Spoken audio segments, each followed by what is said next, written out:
meeting to order. We have a lot to get through, but I see a lot of familiar faces, so I'm sure you're all pretty familiar with the process. If I could ask everybody to check their cell phones, and I will do it myself. Make sure your cell phones are on silent or on vibrate, please. Is Mr. Babson here? Yes, my phone shut off. Thank you. Thank you very much. All right, and if I could ask everybody to please stand for the pledge to the flag. I pledge allegiance to the flag of the United States of America, to the republic for which it stands, one nation, under God, indivisible, with liberty and justice for all.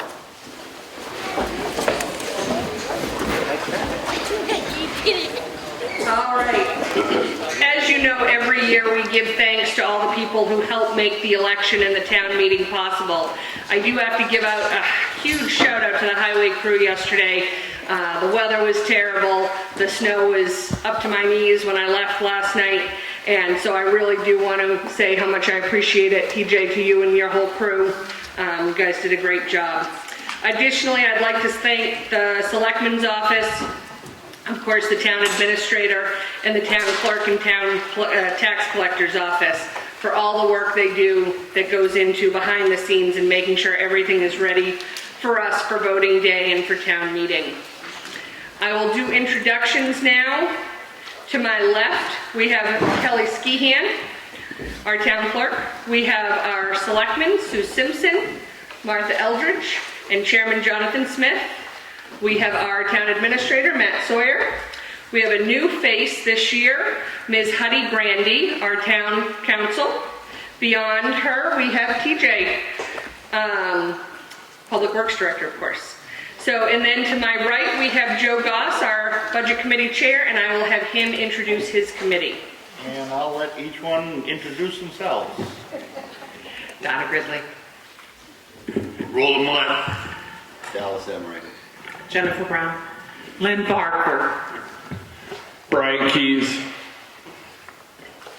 Thank you. They have also put in a tremendous amount of work making sure this budget is ready for us to look at tonight. So just a few of the same guidelines that we have had in the past. If you are a registered voter and wish to vote and speak in this chamber, then I do ask that you make sure you have checked in with our ballot clerks in the back. When you check in, you will get not only a town report, but you will also get the guidelines for town meeting attached to a green placard on the back. This is what is required for you to be able to vote here tonight. So let's go through just a few of these guidelines. It's common sense for the most part, but please, if you do have any questions, do not hesitate to ask. Every registered voter must possess the voting card. That's the green paper. Each speaker must be recognized by the moderator. So please no calling out from the audience. Please make sure you do come to the microphone. And when you come to the microphone, please state your name as we take minutes and record all of that information. The speakers should address the moderator unless directed otherwise. We do not engage in any cross debate here. Please refrain from any name calling or any abusive language at all. Only one person may speak at a time.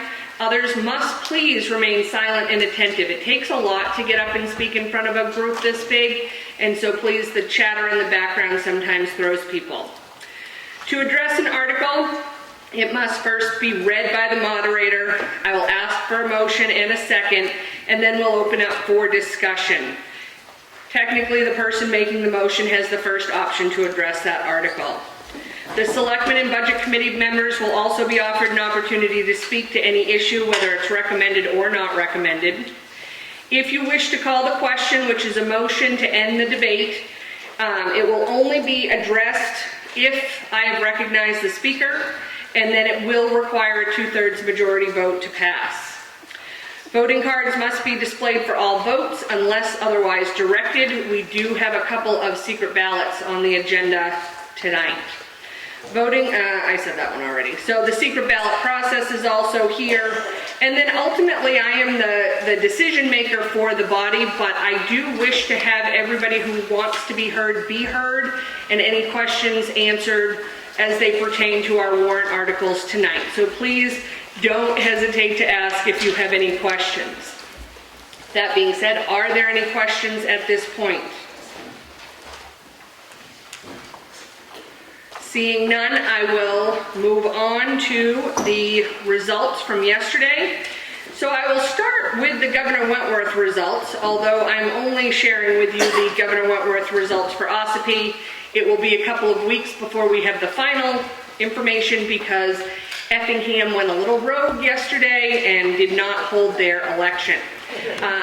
So that will be held on March 28th, and they'll get their school information done then, and we'll have those final results for you later on. So for the town of Ossipee, the results were as follows. For the school board member at large one-year position, Christopher Baca received 66 votes. Mary Schilleriff, 159 votes. Charlene Seibel from Wolfboro was unopposed. She received 195 votes. The member at large for the three-year position, Thomas Bickford, again unopposed, received 201 votes. The school board member from Brookfield, Jim Manning, unopposed, received 195 votes. Moderator, Caitlin Purdy Murphy, unopposed, received 209 votes. As far as the articles go, for yes votes on Article 2, there were 163, no votes 112. Article 3, yes votes 170, no votes 106. Article 4, yes 160, no 118. Article 5, yes 143, no 133. Article 6, yes 180, no 98. Article 7, 165 yes, 114 no. Article 8, 66 yes, 204 no. Article 9, 160 yes, 118 no. Were there any questions, or does anybody need me to repeat any of these school election results for the town of Ossipee? Okay. Moving on to the town of Ossipee elections. For the selectman race, Christopher Templeton received 157 votes, Jonathan Smith 117 votes. Trustee of the trust funds for 3 years, Catherine Paris received 208 votes. Cemetery trustee for three years, Angela Eldridge received 216 votes. For library trustee, Linda Hatfield received 166 votes. Diana Meyer, 73 votes. Christopher Templeton, 88 votes. Doris Ann Allenson, 102 votes. For supervisor of the checklist one-year position, Carl Tyler received 219 votes. For budget committee member for 3 years, Joe Goss received 177 votes. For the race of that budget committee member 3-year position, it was vote for not more than 2, and only Joe was on the ballot. So there was a write-in candidate, Michael Hunter, and he has accepted the position for 3 years. So he will be that second budget committee member. There was also a budget committee member for 2 years that had no one running. For that race, Robert Rokes was written in and has accepted that position as well. So those people will take on those roles. For planning board member, 3 years, Brian Ames received 174 votes, Connie Billings 97 votes, Ash Fishbein 165 votes. For planning board member for 2 years, Crystal Eldridge received 211 votes. For zoning board of adjustment for 3 years, Daniel Fishbein 207 votes, Roy Barron 128 votes. And for zoning board of adjustment for 1 year, Daniel Carl received 193 votes. Any questions on any of those? All right. And so for all of the there's 25 articles, Article 2 through 26, on the ballot yesterday, all passed. if anybody wants me to read the specific results, but I'd rather not read them all. They all passed. Any questions or wishing me to repeat anything from that? All right, perfect. The swearing in for all of our newly elected officials will be Monday on March 20th, 2023 at 5:30 here in the gym. If you want to come by and check it out. All right, I am going to hand over the microphone to our chairman of the select board for opening remarks. Thank you, Madam Moderator. Everyone should have if you want to follow along, something I wrote, and as I read it, it should be in your packet. You can pull it out. I would like to open the meeting with a quote that I believe is so fitting. Life under a good government is rarely dramatic. Life under a bad government is always so. This was written by an Irish poet named Oscar Wilde, who spent 2 years in prison for indecency in the 1890s. This was a time when the average man and woman had little to say in their government. Tonight, by your presence here, is a testament to a government that works for the people. This past year has been an incredible challenge, both operationally and financially. Due to being fiscally conservative, following the law, and making thoughtful, deliberative decisions, the town is financially stable with an unassigned fund balance in excess of $2 million. Not only are we financially healthy, the town is also planning for the future. One example is a 10-year capital equipment plan put forth by the Public Works Director.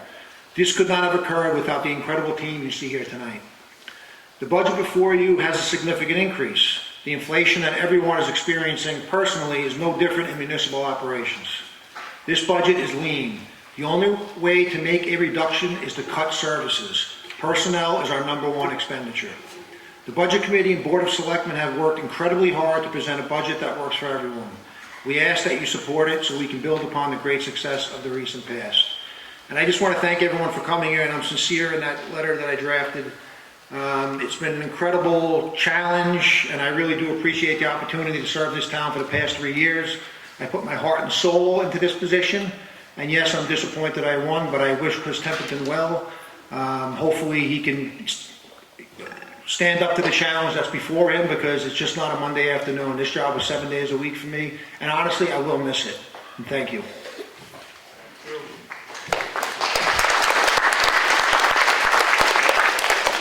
Thank you, Jonathan. At this point in time, we will move to the town warrant. If you look at your books that you got as you came in, the warrant is here on the green pages. And Jonathan, were these handed out to everybody? Yes. Okay. So if you can notice, this is my first year in all my years being up in front of you that I have to put glasses on. And I have to blame Matt Sawyer a little bit, because I got this book and then I had to go look at the, eye doctor. Double the size of the old books. That is true. But, so Jonathan and Matt took some time yesterday to print off a clean copy and blow it up a little bit so all of us can see it. Still using the glasses, but it's better than it was, so I appreciate that. Before we get started, we do have a few non-residents here, and so the process to allow them to speak before us is to be sure that we know who they are, and then we poll the audience to make sure there are no objections. So could you please raise your hand if you are a non-resident wishing to speak before this body tonight on any one article? Raise your hand, and if you guys could come to the microphones, please. What I need you to do is state your name and state any warrant article that you are wishing to speak on, and then I will poll the audience to make sure there are no objections. Matt, do you want to start? Sure, Matt Sawyer, Town Administrator. Are there any objections to Matt about speaking? Seeing none, thank you. Yeah. Justin? Justin Chafee, Parks and Rec Director. I might have to speak about Article 40 if you guys have any questions, but hopefully I don't have to. Are there any objections to Justin speaking? Thank you. Yes? Doris Roy for the Freedom Food Pantry. Is there any questions? Perfect. Any objections? Thank you. Yes, sir? Good evening, neighbors. My name is Michelle Sousli, and I'm from Freedom. And I'm here representing the New Hampshire Lake Coast Program. If you haven't heard of that, I'll be happy to inform you about that and where we stand this year. Thank you. Are there any objections? All right, thank you. So we will get started if you, oh, sorry. Tony Eldridge, and I'm the Public Works Director, so I'll be talking about 7 or 8 of these budgets and some of these articles. Okay, perfect. And of course, town council as well. Any objections to either TJ or town council? All right, perfect. Thank you. So we will get started. If you would turn to page 90 or use the white paper with the enlarged budget. We will go through, and I just want to remind everybody that while we go through each of the line items, and I know it's a tedious task, but we go through and discuss each line item and vote, and then we have to come to the end of the article, which tonight is Article 27, and vote on its entirety, because if we amend it by line, and that will change the overall budget. So let's get started. May I have a motion on Article 27? I'll make a motion. Thank you. Is there a second? Thank you. All right. So we will start with the first line item, the selectman's salary. $19,920. No, that's selectman. Well, it's still. So again, another point of clarification and explanation. There's the selectmen's recommended budget, there's the budget committee recommended budget. We start with the budget committee's recommended budget, and that's what we vote on. That is what is in the third column to the right. So that's the column that you guys want to follow along with. So for selectmen's salary, $19,920. Is there any discussion on that line? All right, all those in favor, please raise your green placards. All those opposed? Thank you. Moving on to the town clerk, tax collector's office, $388,275. Is there any discussion on that line item? All those in favor? All those opposed? Thank you. Moving on to elections, $6,750. Is there any discussion on that line item? All those in favor? All those opposed? Thank you. Moving on to voter registration, $5,515. Any discussion on that line item? All those in favor? All those opposed? Thank you. For treasurer, $8,230. Any discussion? All those in favor? All those opposed? Thank you. For the selectman's office, $919,900. Is there any discussion on that line item? All those in favor? All those opposed? Thank you. For economic development, $2,500. Any discussion? All those in favor? All those opposed? Thank you. For legal, $40,000. Any discussion there? All those in favor? All those opposed? Thank you. For planning board, $40,070. Any discussion there? All those in favor? All those opposed? Thank you. For the zoning board, $17,153. Any discussion? All those in favor? All those opposed? Thank you. For government buildings, $287,555. Any discussion on that line item? Mr. Babson? No, it's just a long walk from the bullpen. I'm on to the next one. Oh. Okay. All those in favor of $287,555, $287,555 for government buildings.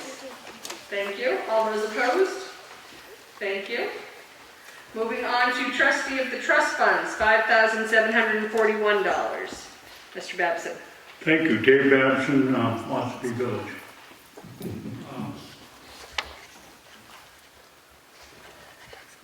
Madam Moderator, under the trust funds, the purposed trust on page 47, why isn't the Lord Scholarship listed? It's never been listed.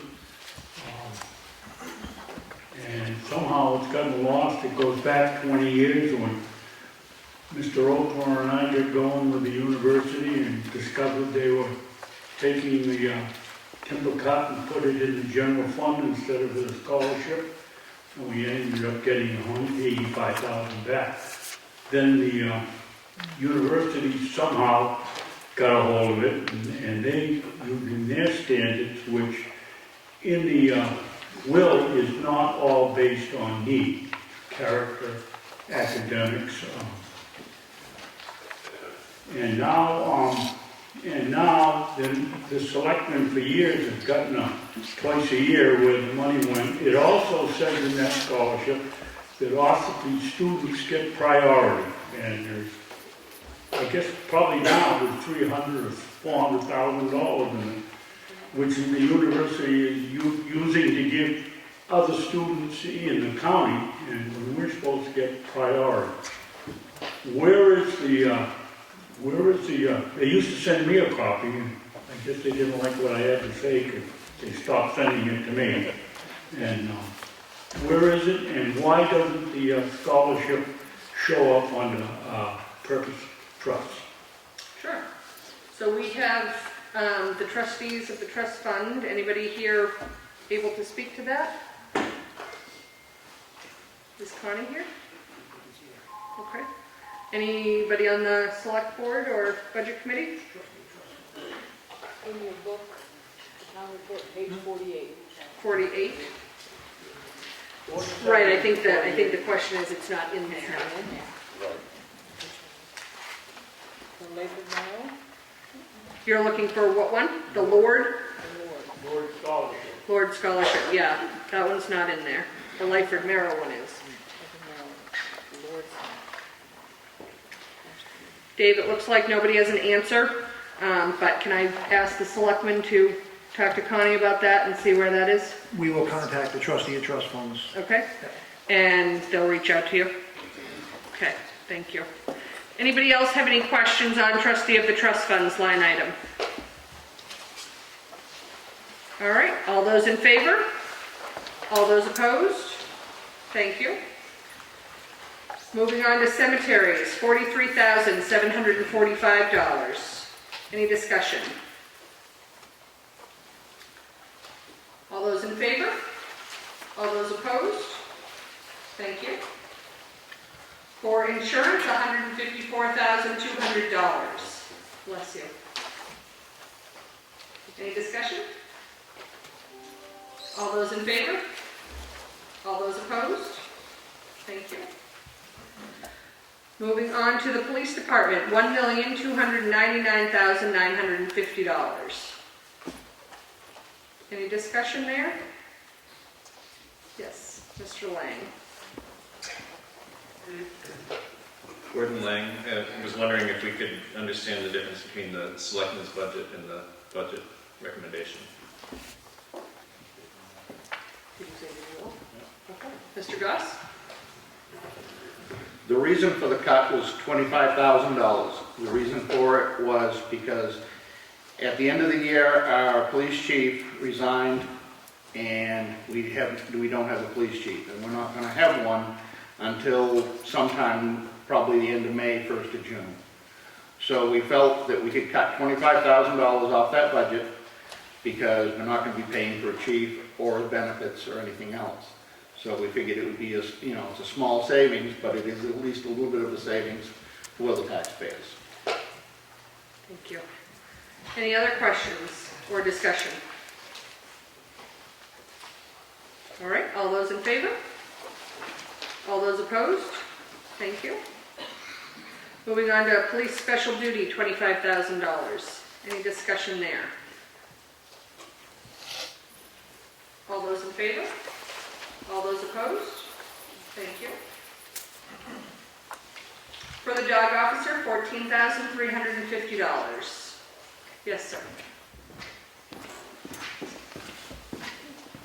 Rich Fay, I just like some clarification. When I look at the selectman's office, or the selectmen, they get paid $19,000. I don't know if that's individually or to the office, but it seems like it's a lot of money for a dog officer in Ossipee. Could I just get some clarification on that? And then when I looked a little bit, we already voted on it, but the cemetery, $43,000 seems like quite a bit of money, as opposed to something like the selectman's office that seems to be more relevant to our daily lives. Thanks. So looking for clarification on the dog officer amount and the cemetery amount? Yeah, it's already been voted, but just clarification on it. But it actually, so we go line by line and we vote so that we can move on in case there's amendments. But it's not officially voted on until we vote on the article as a whole. So if at any point we move past something and you come back to a question, certainly feel free to ask, so we can get that clarification. Who would like to respond? Cemeteries and dog officer. Matt? So cemeteries, and we have some trustees here, but that includes the maintenance of the cemeteries. That's not just stipends or something like that for elected officials. So that's actually to fund a maintenance crew for essentially 3 seasons to clean up several dozen or more cemeteries in town all year. And you also wish to speak to the dog officer? Your question is, why is it that amount?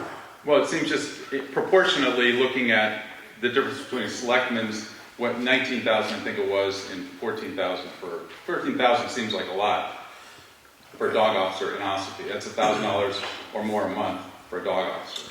So 10,000 of that essentially would theoretically be available for salary and wages. The rest would be associated expenses.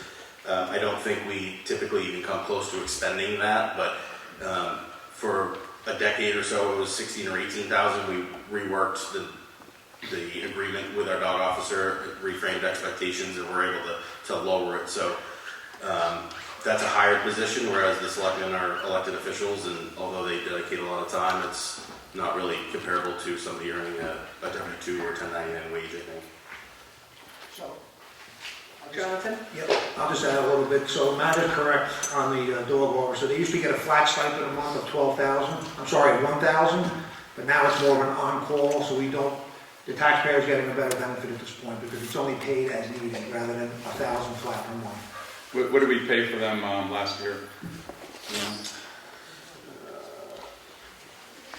So the budget process started in the fall, and when the budget process was started, we had only expended about $4,300. So if that trend continued, it'd be 5,000 or 6,000 or 7,000, depending on.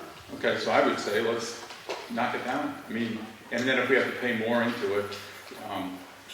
I'd just like to elaborate. Yes, you can cut anything you like on the floor here. The only issue with that is if there is more dog calls, then and you cut the operating budget here, it's going to run over. We're going to have to pull it from another part of the operating budget. That's the downside of doing that. So. And it is up to you, but if you would like to make an amendment, you need to put it in writing and submit it up here, and then we will discuss the amendment and vote on it. Okay. Okay? Yeah, no problem. Mr. Oakes? Hi, Bobby Rokes in Ossipee. I've got a question for you. What happens to the money, we're talking to the dog officer, when you don't spend it all? Does it go back to the fund, or you get it over the next one? How does it work? So as I started off the meeting tonight, being fiscally conservative throughout the year, watching the pennies, which then in turn watches the nickels, then it watches the dimes, that money goes back to what they call the unassigned fund balance.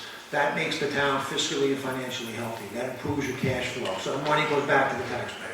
Okay, and it goes back to the fund, but if you go over on the next year, why can't you take out of that fund? That's what businesses do all the time. So we do that when we set a tax rate. So if we cut the dog officer like the gentleman wanted to do, and we happen to go over, say we cut it to 10,000. You can't use unassigned fund balance to fund operating expenses. You can only spend what's appropriated at town meeting. That's state law. It is. It is. That is. Please, it's a law. And so, you know, what Jonathan essentially is saying is that we raise and appropriate the money. So if it doesn't get spent, it doesn't get spent. We're not voting to spend it, we're raising it and then appropriating it to what it should be spent on. Does that make sense? Makes sense. Okay, thank you. Any other discussion on the dog officer line item? Anybody wishing to amend that before I move on? Okay, so I'm going to skip the vote on that, and I'm going to move on to the fire warden to give some time for an amendment to be written. $21,995 for the fire warden. Is there any discussion on that line item? All those in favor? Thank you. All those opposed? Thank you. Moving on to the highway department, $1,398,350. Any discussion on that line item? All those in favor? All those opposed? Thank you.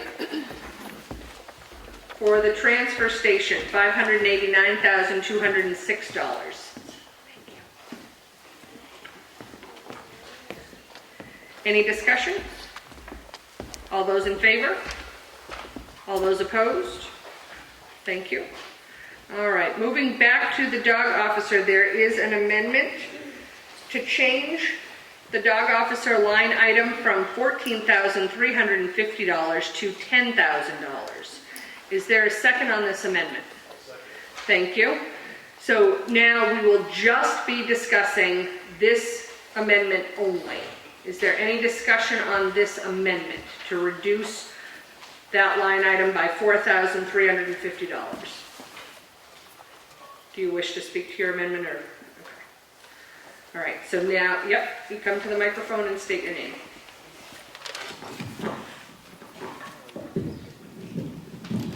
And Katie, does this include any equipment, vehicles? The line item itself? The line item itself? Sir, Matt? No.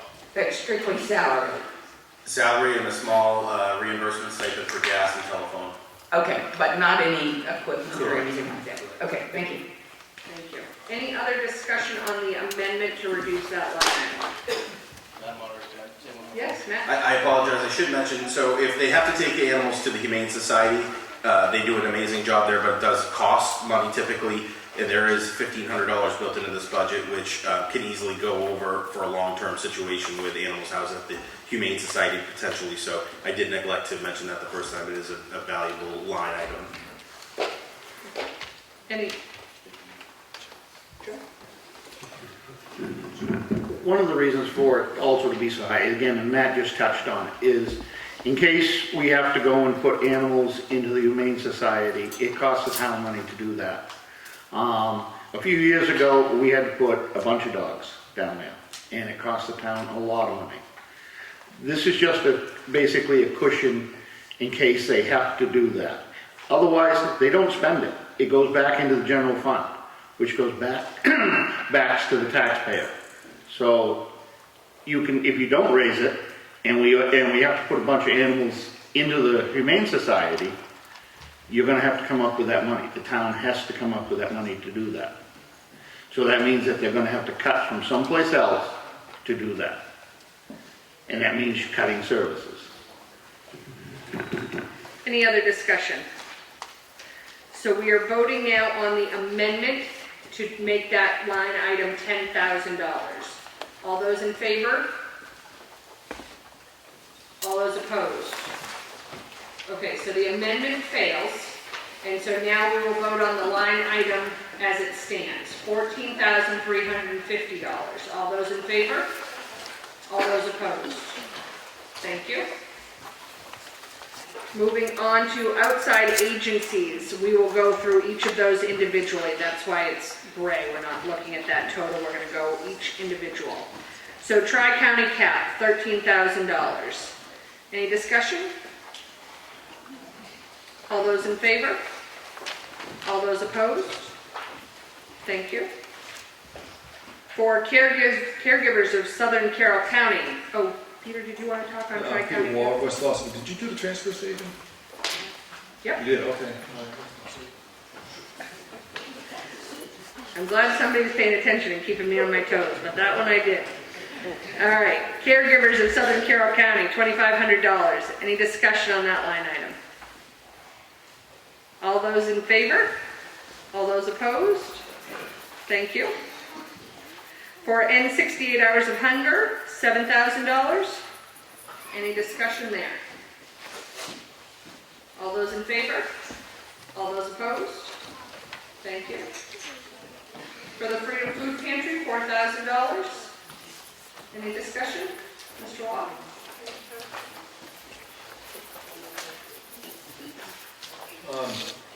As all of us in the last year, 2, 3, 4, have been dealing with additional expenses, additional things that we just weren't planning on. The Freedom Food Pantry, as well as many others around the region, around the state, have been dealing with the same issues. Increased costs and also increased need. I have an amendment here to increase their line item from $4,000 to $5,000. Okay, want to bring that up? So there's a motion on the floor to amend the Freedom Food Pantry line item from $4,000 to $5,000. Thank you. Is there a second on that amendment? Thank you. Is there any discussion on that amendment? Yes, May I Joshua. ask a question of Mr. Wall?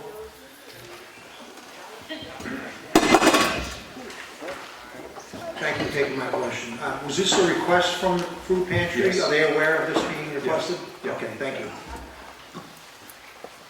Any other discussion on the amendment? Yeah, Ms. Lang?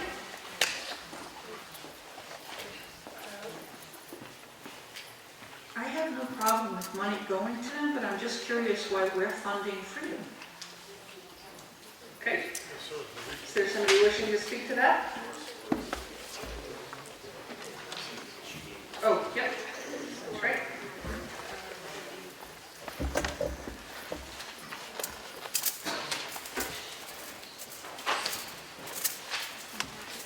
Doris Leroy for the Freedom Food Pantry. This whole process starts in the late fall, September timeframe. And at that time, we were feeding 44, 46 people per month. In October, that went to 79. In November, that went to 123. And in December, it went to 128. Total or from Ossipee? From Ossipee. So the numbers at the end of the year, after budget requests have already been submitted, went like that. So did the food cost. As it is right now, we have fed 613 people from the town of Ossipee and provided 12,873 meals. We're trying to stretch the amount of money that we've gotten in the past, but our food costs have also gone up about 60% over 2022. So this additional funding would help us. Thank you. Mr. Howard. Gregory Howard, West Ossipee. I'm in favor of this increase in the money to the Freedom Food Pantry because it goes to the residents of the town of Ossipee. And one of the things that struck me immediately upon moving here back in '87 is how this town takes care of its residents. Everyone looks out for one another and everything else. And I think it's important that when we see an increase like that in the number of people that need access to food, I think it's important that we try to meet that. Thank you. Any other discussion on this amendment? All right, so the vote is to increase that line item by $1,000 up to $5,000. All those in favor? All those opposed? Thank you. So that will be amended, which will change our total at the end. All right, moving on to Kingswood Youth Center, $5,000. Any discussion? All those in favor? All those opposed? Thank you. Life Ministries Food Pantry, $6,000. Any discussion? All those in favor? All those opposed? Thank you. For Green Mountain Conservation, $2,400. Any discussion? All those in favor? Thank you. All those opposed? Thank you. For Northern Human Services, $4,425. Any discussion? All those in favor? All those opposed? Thank you. For the OCC Elderly Nutrition, $20,000. Any discussion? All those in favor? All those opposed? Thank you. OCC Daycare, $7,000. All those in favor? All those opposed? Thank you. For Ossipee Historical Society, no, Ossipee Children's Fund. See, the glasses. $22,000. Any discussion there? All those in favor? All those opposed? Thank you. Ossipee Historical Society, $4,000. Any discussion? All those in favor? All those opposed? Thank you. For Starting Point, $10,261. Any discussion? All those in favor? All those opposed? Thank you. For White Mountain Community Health, $4,780.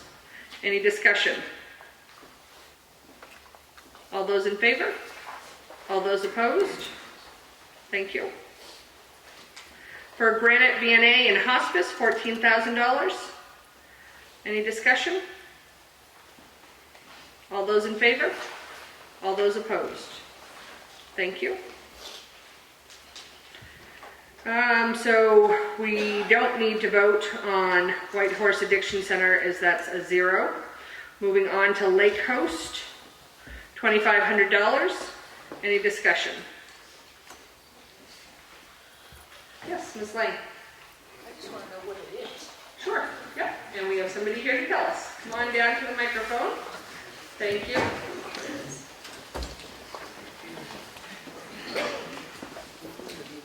Well, good evening again. The New Hampshire Lake Coast program is primarily an educational program, and the purpose of which is to protect our lakes and waterways from invasive species. And in the Ossipee Lake system, the invasive species we have to deal with is milfoil. So far, that's the only one we found. In the past 4 years, I believe, the infestations have been monitored, treated with chemicals, and uprooted by a very specific procedure to make sure we don't let loose any tiny fragments. It only takes one leaf from that variable milfoil to set up a brand new plant. So when you actually pluck them, you have to be very, very careful to dig in the soil underneath them and pull them up and make sure it's a vacuum system. You cannot afford to lose any of those leaves. So in 4 years, we've gone from an infestation of over 40 acres down to less than 20. So our procedures for the milfoil elimination have been very good, very effective. The state and federal government keep supporting our activities. The Lake Coast program is the educational portion of that, to educate voters on how if they go from one lake to the next, they can actually be transporting plants from lake to lake to lake, because that's how the invasive species spread. So by having someone at the most active ramps, we educate them, show them, ask if we can inspect their boats for them, no charge, totally free, tell them what we're looking for, and then our advice after that is to clean. I forgot it already. To clean, rinse, and dry. As they go from like and make sure they drain their bilge. So basically that Lake Coast program is entirely educational, and it's heavily monitored by the state. And last year, the state provided us with $2,400. We we asked you for 25, Freedom is 25. And this year, we did apparently an adequate job because they've increased our allocation to $3,090. And that probably reflects the fact that we now have to pay $15 an hour. $1,500, I want that. No, $15 an hour. And we'll begin recruiting next month. So if any of you have any teenagers over the age of 16, we'll be able to provide the training and the employment if anybody would like to join us in our efforts to keep our lakes clean. So the minimum age for employment is 16, and that's an insurance issue that is out of our hands. Thank you. Ms. Thank Lang, is that good? Okay. Any other discussion on the Lake Coast line item for $2,500? All those in favor? All those opposed? Thank you. Children Unlimited, $3,000. Any discussion there? Yes, Mr. Rose. I'd just like to know what it is. Is there anyone wishing to speak to Children Unlimited?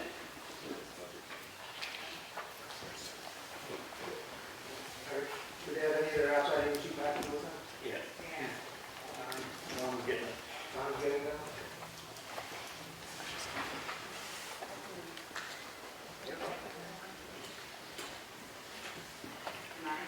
No, I don't want it at all. Joy? Joy. Yeah, go ahead. And anybody? Children Unlimited is a program where they provide services for families and children with disabilities, and they serve our families, basically. Oh, and the diaper depot. They're the ones in charge of the diaper depot. Anyone can go get free diapers and wipes at OCC. Bobby, do you want any more? No, that's fine. I just want to know what it's about. All right. Anybody else wishing to speak? Children Unlimited, $3,000. All those in favor? All those opposed? Thank you. For the ambulance, $449,000. Any discussion? All those in favor? All those opposed? Thank you. For emergency management, $6,700. Any discussion? All those in favor? All those opposed? Thank you.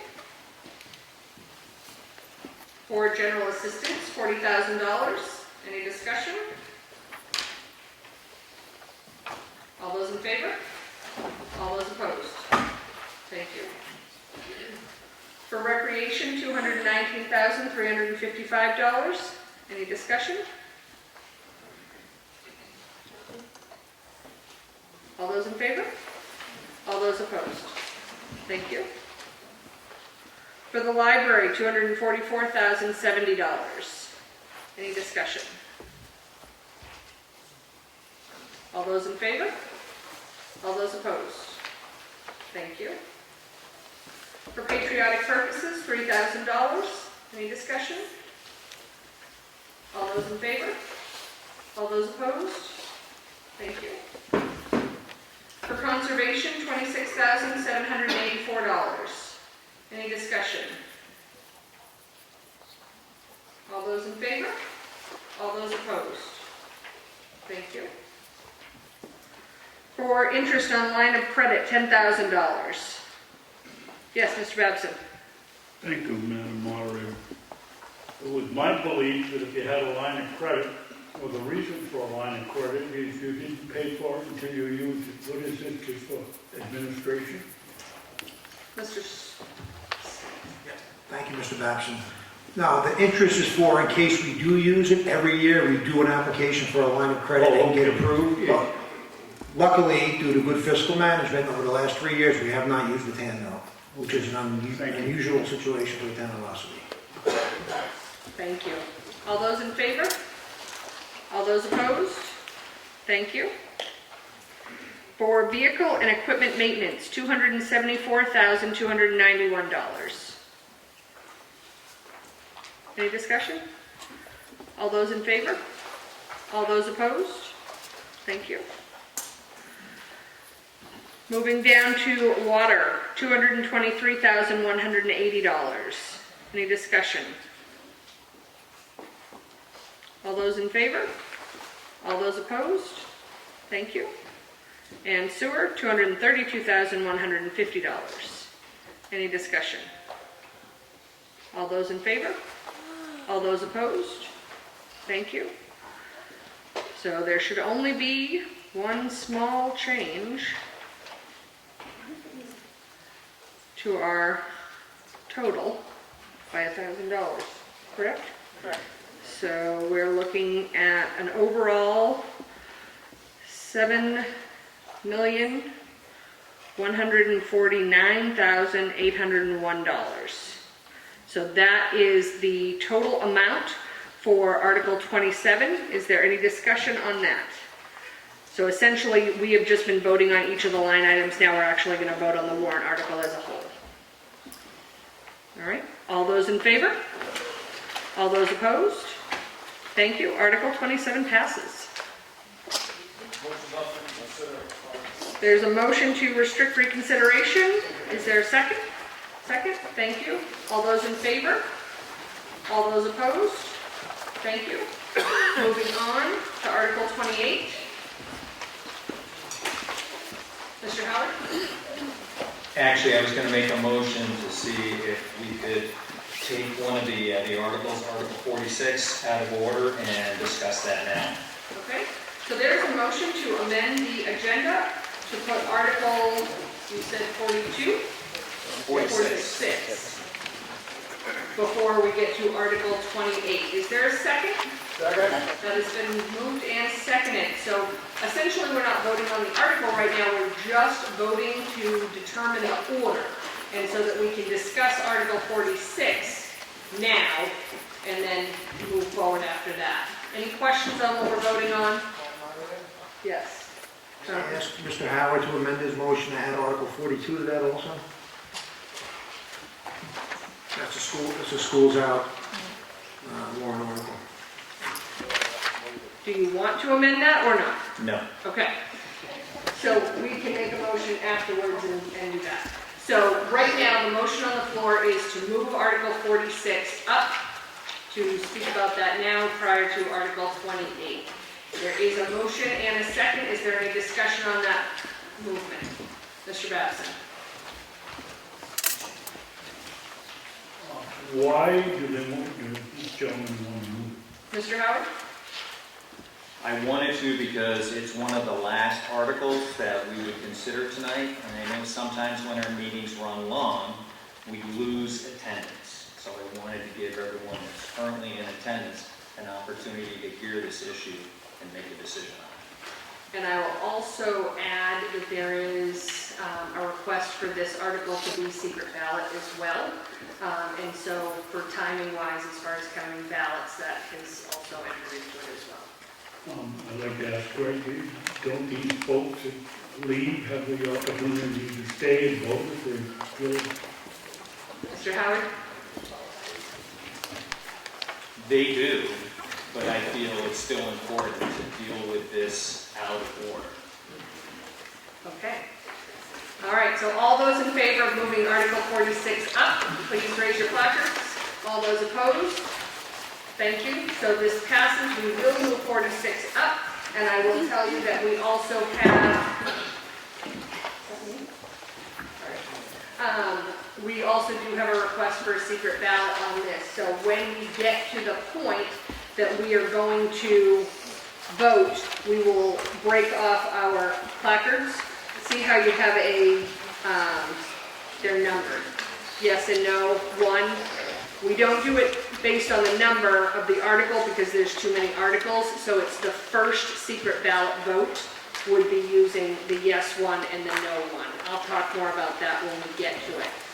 So is there a motion on Article 46? Yes, I'd like to motion to Article 46, to see if the town will vote to rescind the adoption of the Town of Ossipee Building Code at the 2021 town meeting. thereby dissolving the building inspector position and eliminating the current building permit fee schedule. Thank you. Is there a second? Thank you. All right, so Article 46 has been moved and seconded. Is there any discussion on Article 46? Mr. Howard? Yes, I'd like to hear what the need is for this. Okay. And Jonathan? Thank you, Madam Moderator, and thank you, Mr. Howard. So the board is indifferent to this article.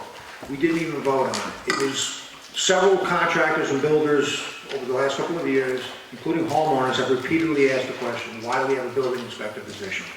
Actually, let me just back up for a second. Everyone in their packet should have a bullet point regarding Article 46. If you want to get it out, you can follow along so you can stay on track. So with those requests, we discussed a little bit about it and we dug into why do we have a building inspector position, or is it necessarily needed by law? So it's actually not. If you look at the bullet points, I'm just going to hit off with the town of Conway, for example. They don't have a residential building inspector. Tamworth doesn't have one, Effingham, numerous other municipalities in the state. I'm going to go through each bullet point here one by one to keep us on track. So contractors and homeowners, if this position was eliminated, are still required to build to the state of New Hampshire building code. The town is not required by law to have its own building inspector, and many other towns don't, like I just stated, Effingham, Tamworth, Conway, to name a few. Commercial projects, including 3-family dwellings, require notification to the State Fire Marshal's Office, which will conduct enforcement. Fire, smoke alarms, and combustible fuel heating systems will still be inspected by the local fire chief. The local fire chief has no jurisdiction over building code. That's purely handled by the State Fire Marshal's Office. The town may request the State Fire Marshal's Office to inspect any project along the way without this position in place. So at any time, the governing body can contact the office to say, hey, we got this building, we think something's funny going on with it, can you please come take a look at it on behalf of the town. The zoning ordinance will still apply. The position of the zoning officer will still be in existence, and that would apply to building permits, zoning permits. There still will be a fee schedule for the full application of that office to ensure compliance with FEMA floodplain regulations, the water resource district, etc. And the big one that we hear all the time is housing, housing, housing. This position, yes, I understand the argument against eliminating it. That's why the board didn't take a solid, we didn't do a vote on it. We do realize that it probably has some relevance in some people's eyes. But one of the big things is, give you a contractor, for example, he's ready to pour his foundation. You know, the building inspector's on vacation, he's out sick, he can't get there 3 days. That project's getting held up. It's getting held up and it's slowing down progress for housing. So the thought was, put it to the people, let the people decide. If they feel the position's important, it stays. If not, we try it without it. Again, the world's not going to end. It's Conway, 10,000 people up there don't have the position, and they function just fine. Our neighbors next door function just fine. But again, if it stays, the board is indifferent towards it. So. Mr. Howard, follow up? Yes, because in my viewpoint, I'm looking at what the total permit revenues have been. They were over $78,000 this past year. And if we have a building inspector, that helps to protect these individuals that are having a project built. So without anybody looking over the contractor's shoulders, we don't have, in my opinion, we don't have any protection in place to help safeguard those individuals. They can go through suing the individual if a problem is discovered after the fact, but I think that if we're collecting fees in the excess of $78,000, is that we can fund this position, which would provide a level of protection to people who are building projects here in the town of Ossipee. I can't disagree with what you just said. It's 1 and 2 family homes, this is where it would benefit, because the fire marshal would take over on the commercial side, but I can't argue what you just said. Thank you. Mr. Lang. A fire issue or fire safety issue is one thing, but if there was suspicion, there were some other code violations where construction wasn't meeting state code, what recourse would the prospective homeowner have? So again, they could request a municipality to request a state fire marshal to conduct a site visit to ensure that the project is being built to code. That's the fire marshal, but they don't oversee all codes. Yes, they do. The state fire marshal oversees all building code and all fire code.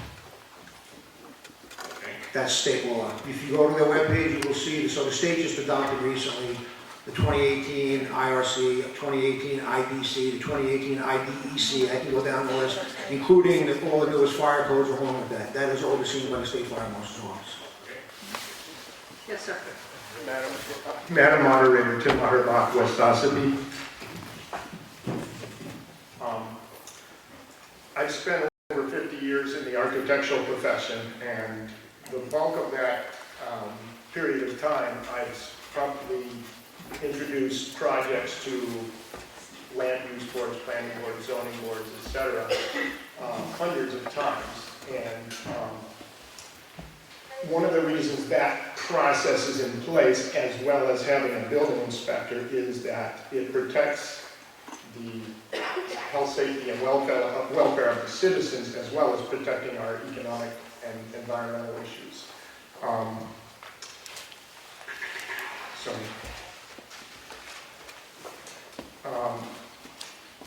And having a building inspector will provide us with a trained professional who has training and certification in most cases, which includes monitoring the state, local, and federal codes, regulations, ordinances, as well as the IBC, which is the International Building Code, which is the basis by which all states create their own state building code, and all of its partner codes like the National Electric Code and the Plumbing Code. It also gives the town assurances that the citizens are protected for life safety issues, which are identified in the Life Safety Code, NFPA requirements, National Fire Protection Association requirements, accessibility codes like the ADA, as well as regulations provided by the NFPA, EPA, OSHA, FEMA, among others. And again, yes, we do have coverage at the state level, but given that any particular project that happens in Ossipee, there's a huge opportunity for a violation or abuse of the building codes, because there is not what I call comprehensive oversight with the building inspector in place. And again, eliminating the building inspector's position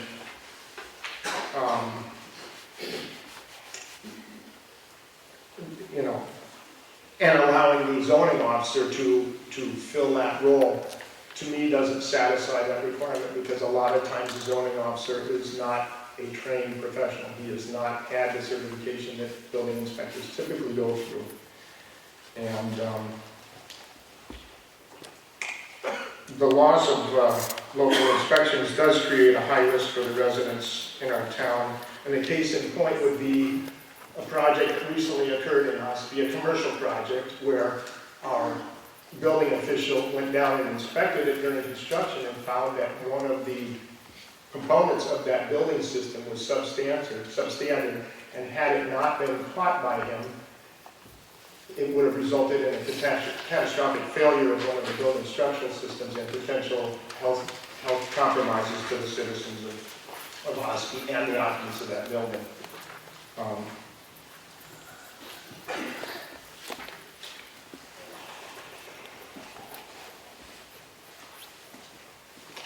I think that's all I'll have to say at this point. But and again, I know that there are certain fees that in the article state that are going to be reduced, but I think those fees are well spent. And I know there was some discussion just a few minutes ago about possibly some contractor requiring a cement inspection or something.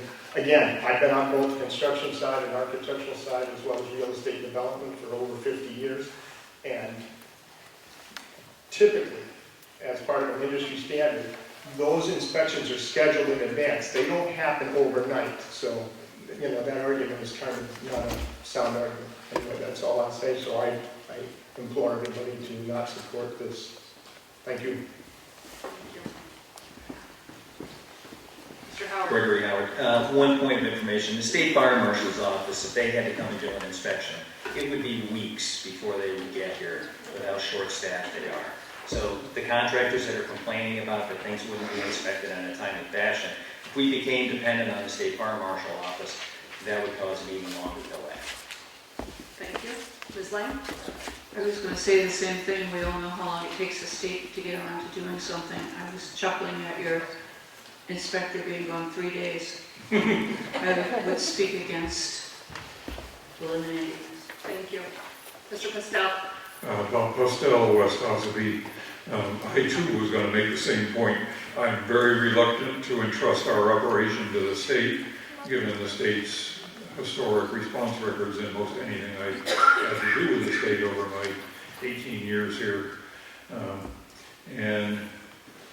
Also, just thought I'd throw in a plug for home rule.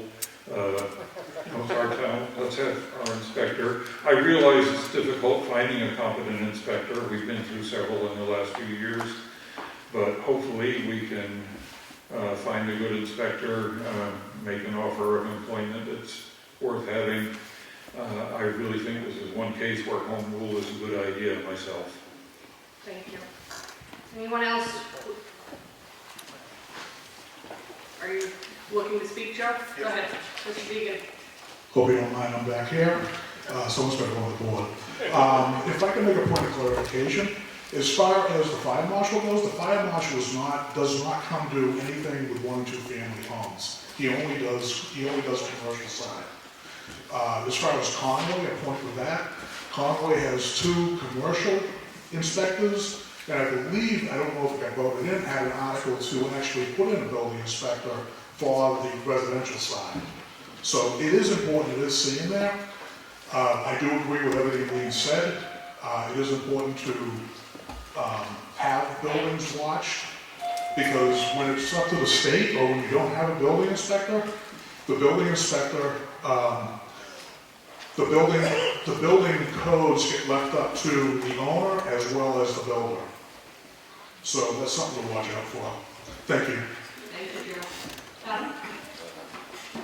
Adam Riley, fire chief for us, have been for almost 23 years now. In that time frame, I've seen an awful lot of building in this town, in my precinct, and there's been a number of things that have been caught, life safety-wise, by the building code officer in this town that could have resulted in serious injury and or death. Buildings that he was talking about was in my precinct. So, speaking with the other 2 fire chiefs that aren't here tonight, we all are against this article.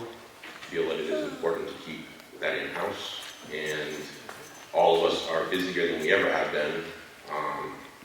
I did almost double the amount of gas, oil, wood burning permits that I normally do last year.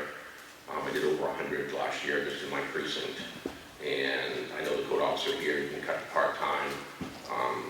With the amount of building that's going on in this town, I really think that we do back to the full-time officer.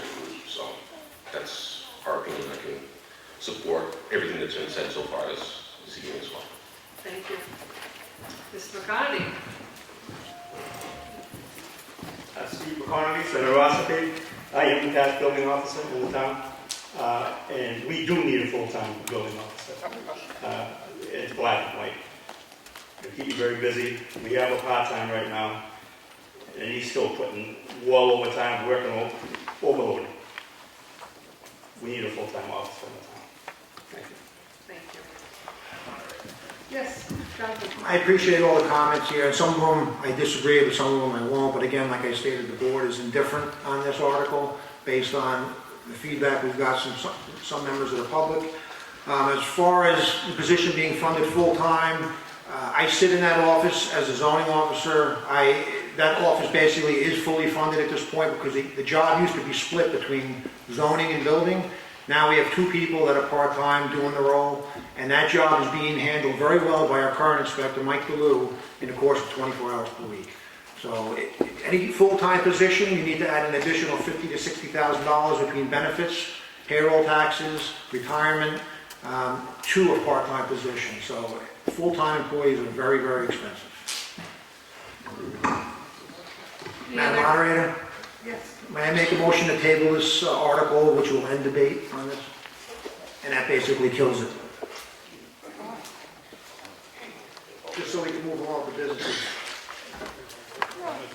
a motion to table the bill. That's a higher motion. Is there a second? Okay, there's a second.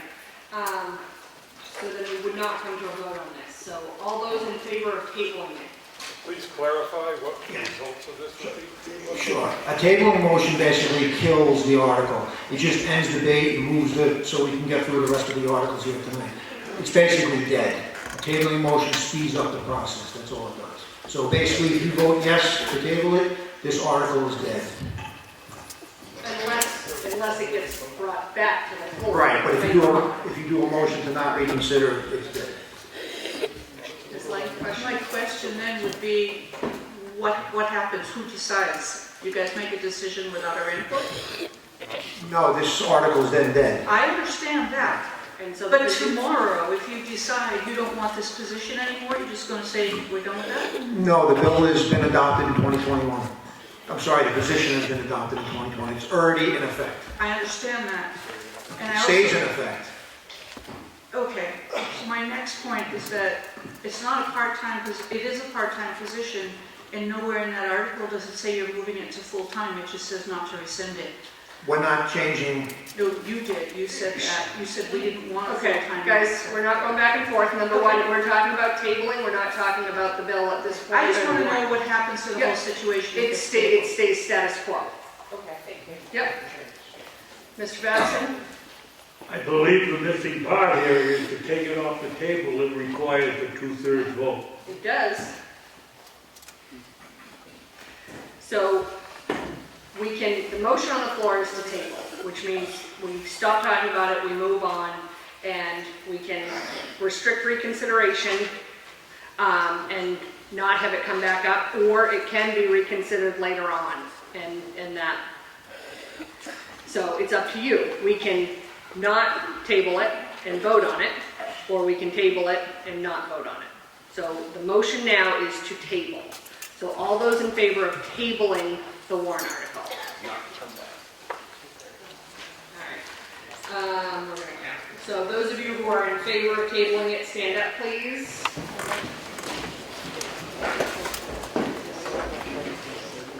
I'm gonna have them stand up so I can count. Yes. Equal Senator Ossipee.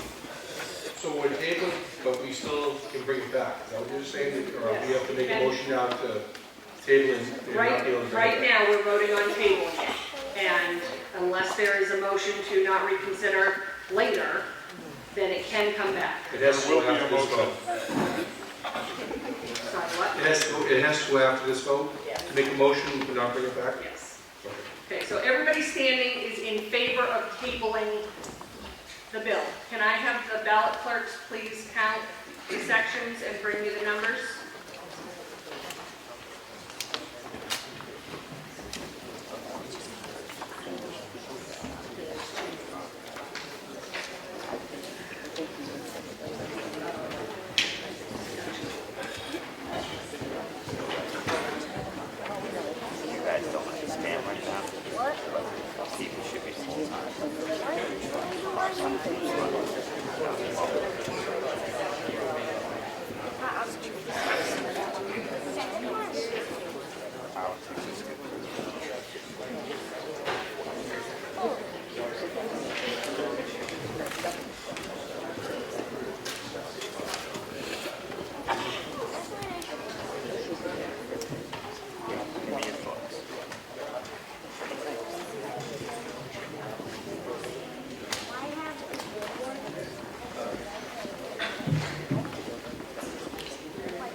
Jen, do you have your number for me?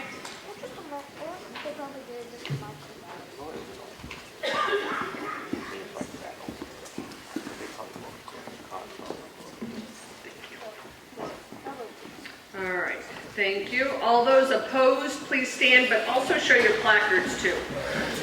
Thank you.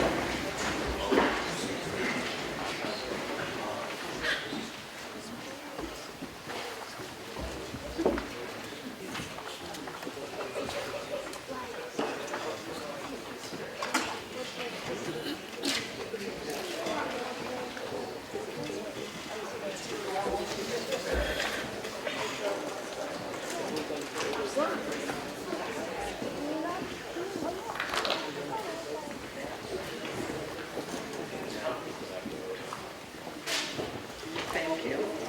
All right, please be seated. This motion passes with 56 in favor, 20 opposed. Madam So- Moderator? Yes. I make a motion to not reconsider. Okay. All those in favor of not reconsidering? All those opposed? Thank you.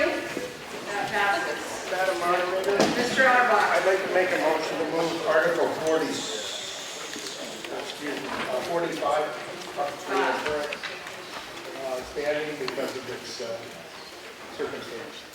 So you're making a motion to do what with Article 45? Move it up in its place in the listing. Okay. So there has been a motion to move Article 45 up to just prior to Article 28, and that will put it next on the agenda. Is there a second? Thank you. Any discussion on that motion? Mr. Auerbach? Tim Otterbach, West Ossipee. As a former member of the Conservation Commission,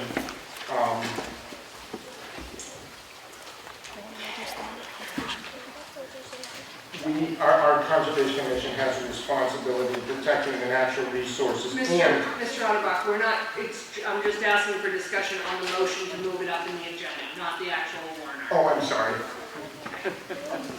All those in favor of moving Article 45 up on the agenda, please raise your placards. All those opposed?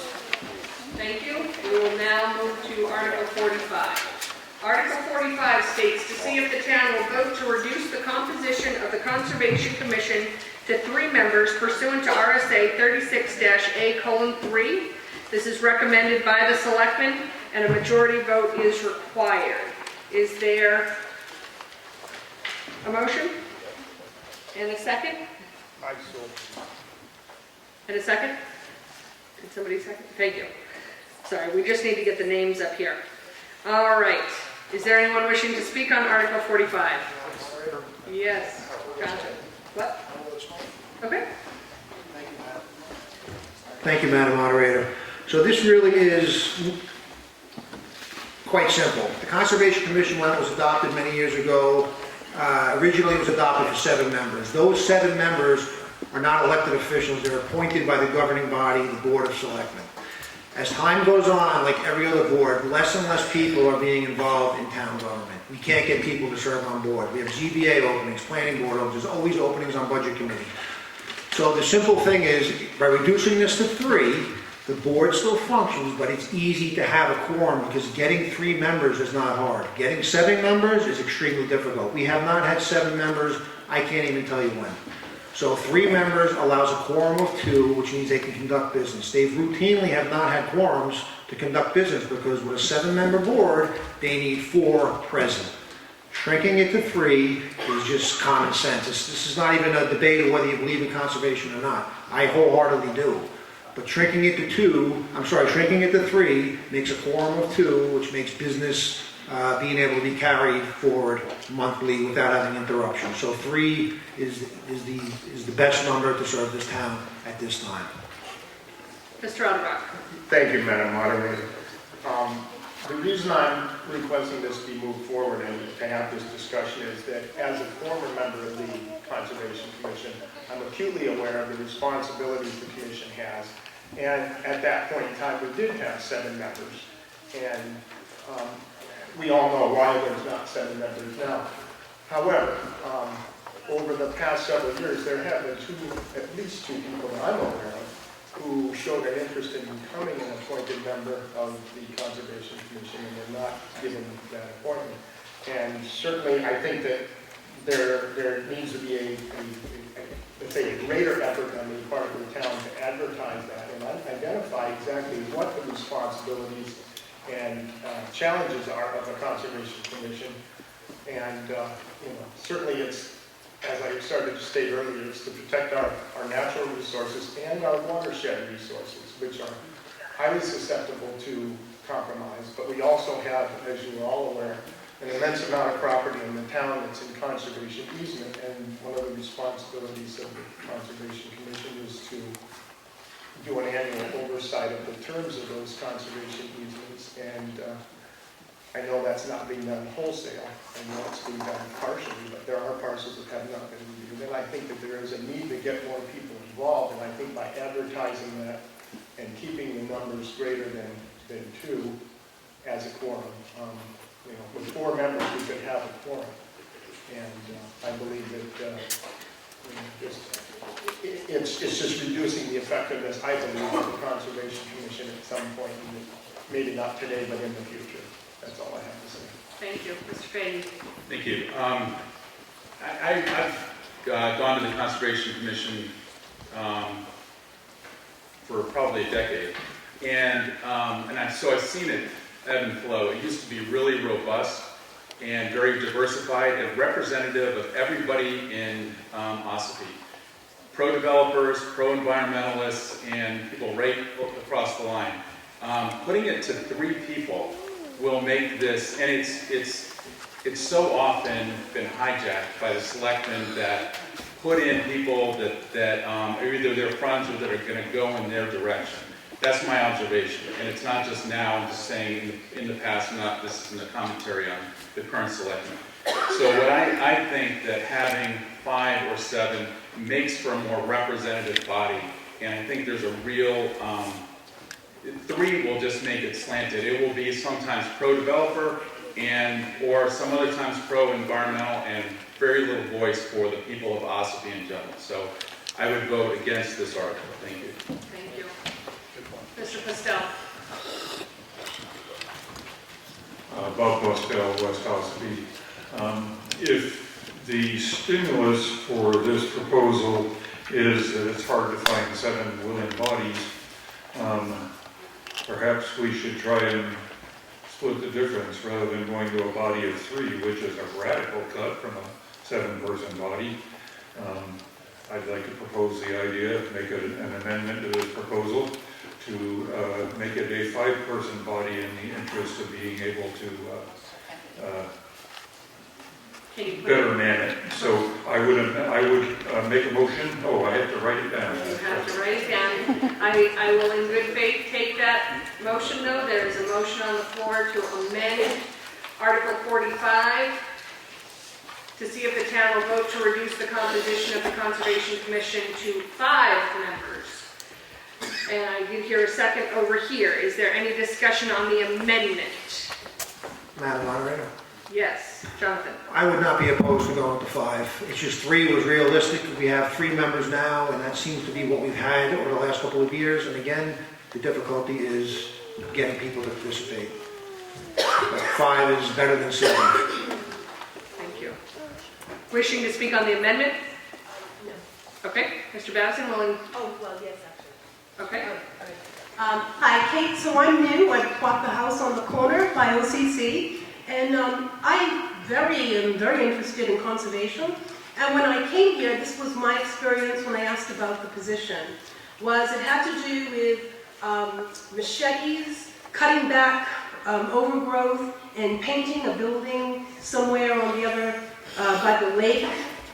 And since I have a car accident, I don't know if I could do such heavy work. So you lost somebody. I would have gladly have joined, but I'm just saying, I think if you're going to advertise it, perhaps in a way that someone new, like myself, could see exactly what it is. Is it about cutting back, shrubbery and painting buildings, or something else? But that was the information I got. So I just think having maybe the information on your website somehow, that just a better description, so potential members can see exactly what's being asked of them. Do you have any comments on the amendment? Oh, okay. And your name again? It is Kate Alexander. Thank you. Mr. Batson? Thank you, Madam Moderator.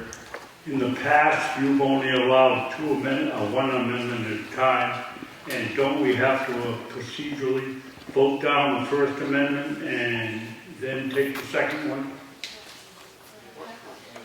You have an amendment on the floor a motion on the floor, don't we have to vote that down if we're gonna go to 5?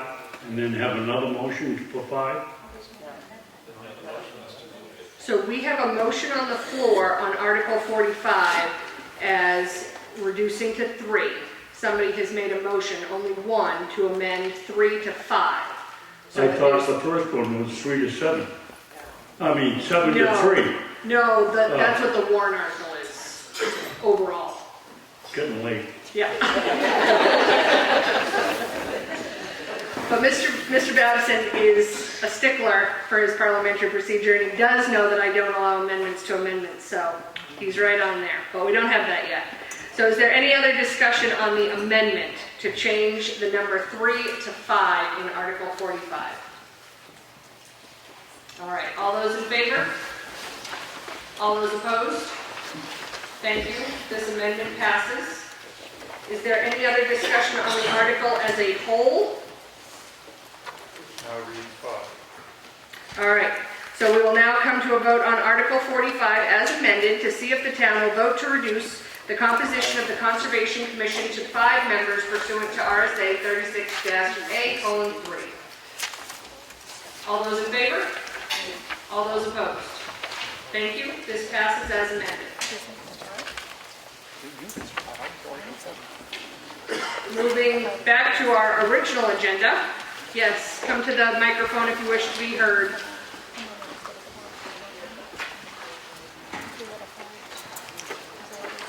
Alice Walker, Central Hospital. I will put this on to not be reconsidered. Okay, so there is a motion on the floor to not reconsider. Is there a second? Second. Thank you. All those in favor of not reconsidering? Thank you. All those opposed? Thank you. That passes.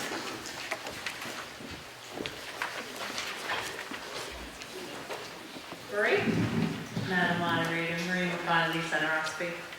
I know there's been a lot of moving around this evening, but I was wondering if we could make a motion to move Article 42 to the next, that we can talk about. So there's a motion on the floor by Ms. McConaughey to move Article 42 up in the agenda to deal with prior to Article 28. Is there a second? Thank you. All those in favor of moving Article 42 up? Thank you. All those opposed? Okay, thank you. We will now move on Article 42. Article 42 states to see if the town will vote to raise and appropriate the sum of $45,000 for the purpose of funding the Schools Out program, submitted by petition, recommended by the Board of Selectmen 3-0, recommended by the Budget Committee 6-2, and a majority vote is required. Is there a motion? Your motion and a second? Thank you. All right, is there any discussion on Article 42? Mr. Rose. I just have one question. We went down through all the different things that we gave away in the main budget. How come this thing hasn't made it on the main budget? What's the criteria between the two? Because we do this every year. It's like Groundhog Day all over again. Is there someone wishing to speak to why this is a petitioned article versus in the outside agencies line items? Thank you. Marie. And Madam Moderator, Marie McConaughey, Center Ossipee. So this came in as a petition warrant article to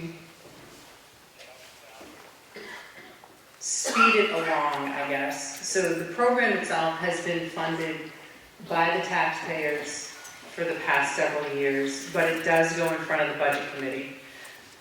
When it goes in front of the Budget Committee, there always seems to be an issue with the program, how it's run, where the monies go, and then it gets to the floor. It would be denied, it gets to the floor, and then we vote on it as a body. So this, as making it a warrant article, it just went around the Budget Committee, sort of just skipped that process and just brings it right to the floor. So if the body is in favor of the program, then the program goes through. So that's why it's done, just so there's no back and forth through the Budget Committee. Thank you. And I will clarify that if the body is in favor of raising and appropriating the sum of $45,000, not the program. Correct. Is there any other discussion? I will also note that this has also been submitted to do a secret ballot, so when we do come to that, this vote, we will do that by secret ballot. Is there any other discussion on this article? All right.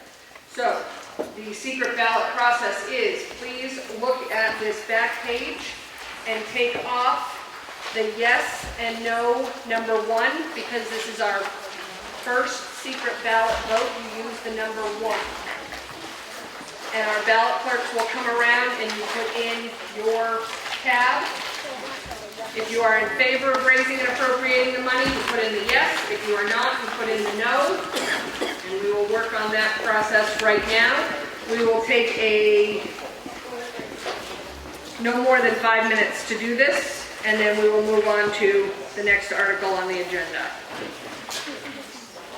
Please have your tabs ready when the ballot clerks come along. Oh, just like I do my Vanna move, for those of you who come early in the morning and show the empty ballot box, all of our lovely ballot clerks will have their Vanna moments now and show their empty ballot boxes. Thank you. And then the covers go on and they'll come collect your votes.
Are there any other voters wishing to vote?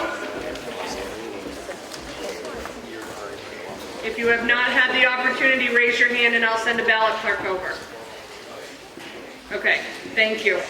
While the ballot clerks are reading or tallying those votes, we are going to move on to Article 28. To see if the town will vote to raise and appropriate the sum of $150,000 for the purpose of completing the BTLA ordered full revaluation, with $30,000 to come from the Revaluation Capital Reserve Fund and $120,000 to be raised from taxation. This is recommended by the Board of Selectmen. This is recommended by the Budget Committee, and a majority vote is required. Is there a motion? Motion. Thank you. Is there a second? Thank you. Is there any discussion on Article 28? Jonathan?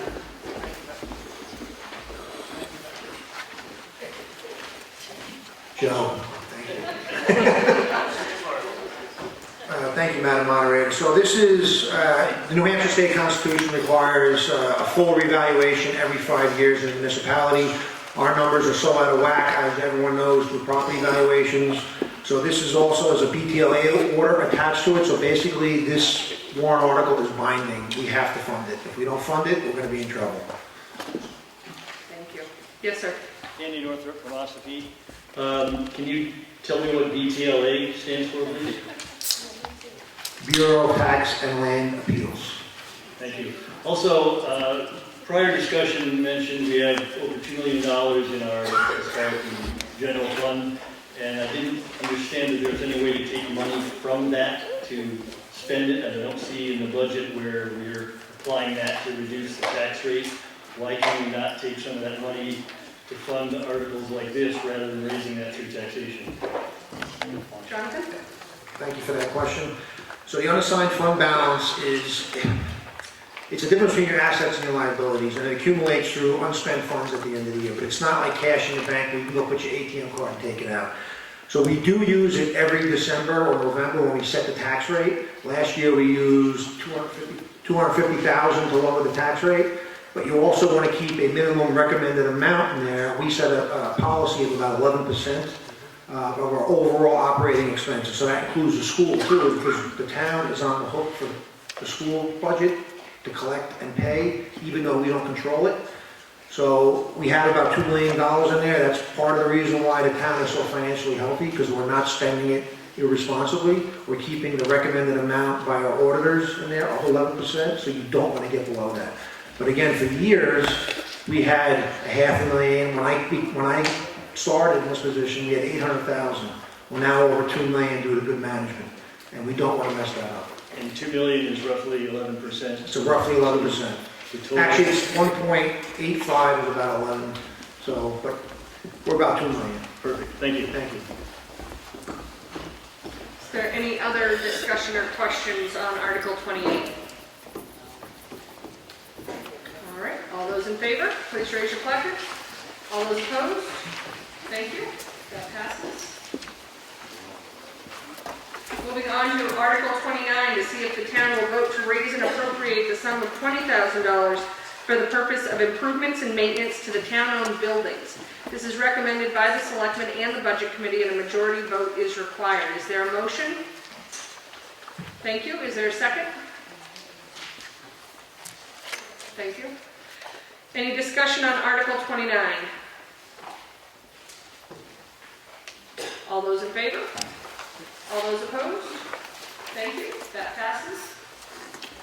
Article 30, to see if the town will vote to raise and appropriate the sum of $20,000 to be added to the Government Buildings Improvements ETF, previously established.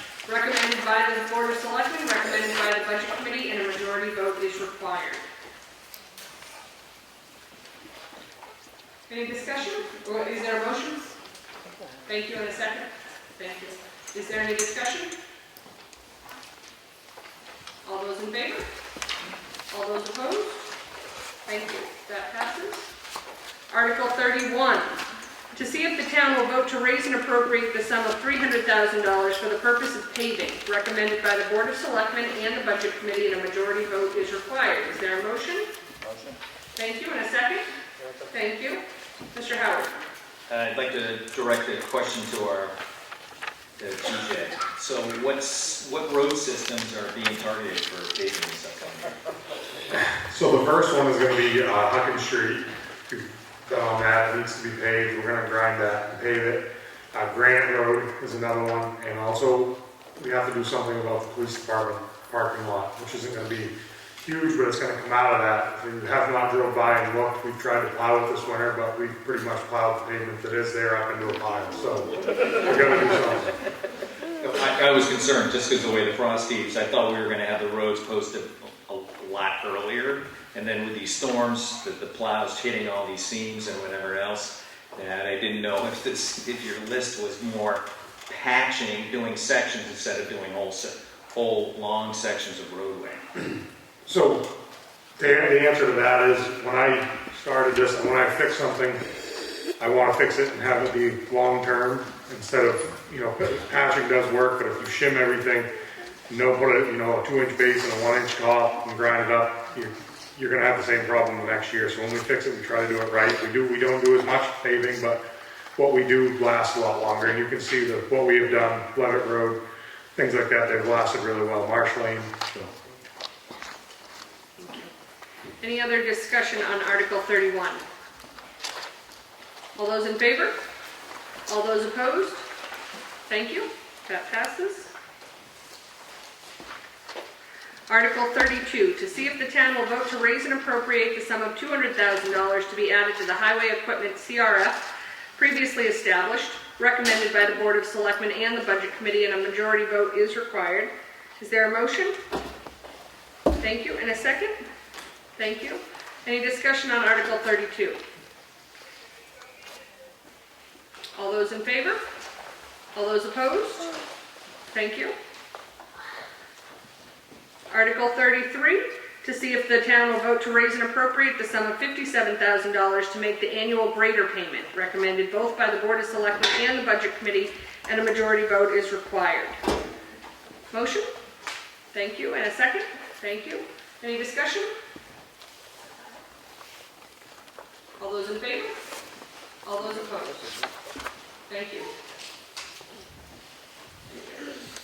All right, so now, looking back at Article, Mr. Fishbein. I just want to take a second and say real quickly, we just raised and appropriated over $500,000 without much of anything.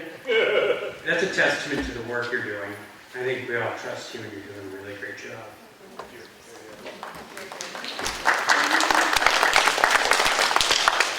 All right, moving back to Article 42, I have the results of the secret ballot. In favor, 69 votes. Opposed, 15 votes. So Article 42 passes.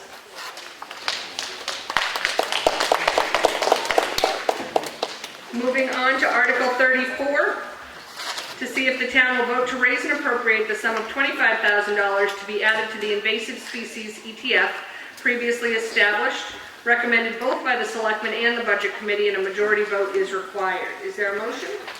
Thank you. And a second? Thank you. Is there any discussion on Article 34? All those in favor? All those opposed? Thank you. Mr. Roach, you gotta be quick.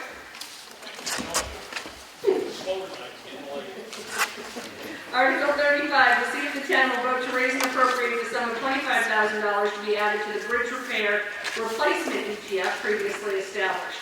Recommended both by the Selectmen and the Budget Committee, and a majority vote is required. Is there a motion? Thank you. And a second? Thank you. Any discussion on Article 35? See you tomorrow, Rhonda.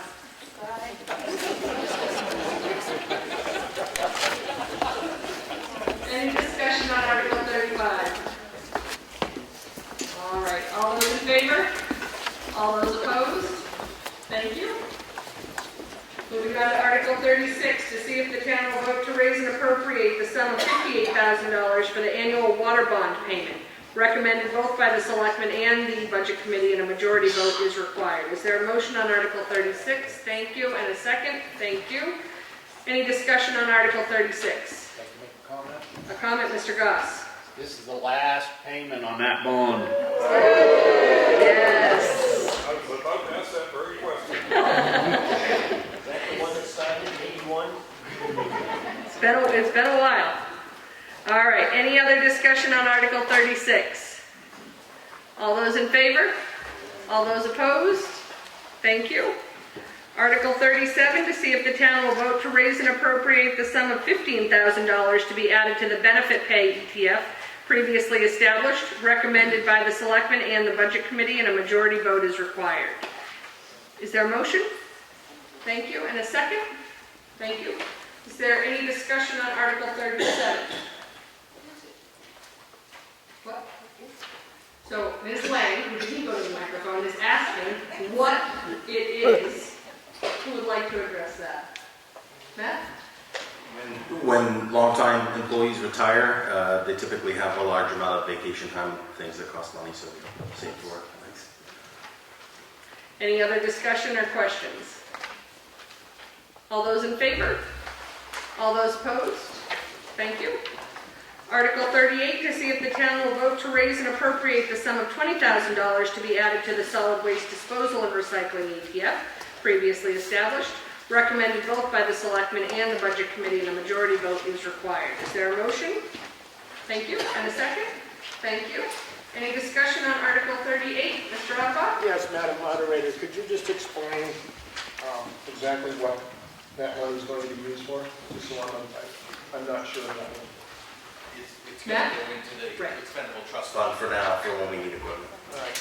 Yes, sorry. ETF sometimes is written out, But it's equipment related. Okay. Equipment or facility. We rewrote that a few years ago to be comprehensive. Okay, thank you. Any other discussion on Article 38? All those in favor? All those opposed? Thank you.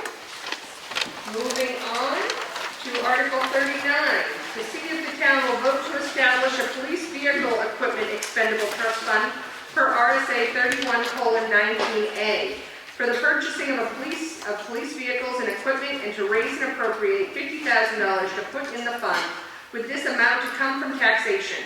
Further, to name the selectmen as agents to expend from said fund. This is recommended both by the selectmen and the budget committee, and a majority vote is required.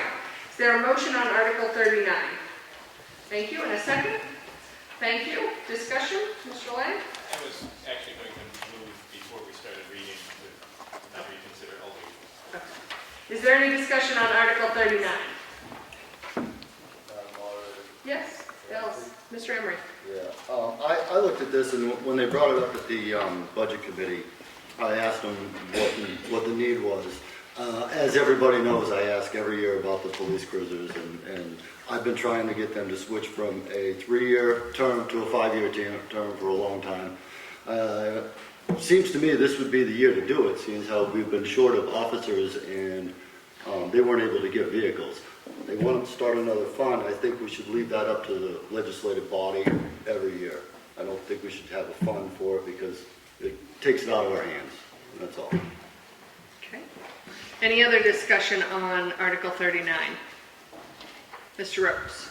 Can I have just some clarification? I'm assuming this is $50,000 to put in the fund in case something comes up where they need something, a vehicle or something like that out of it. TJ?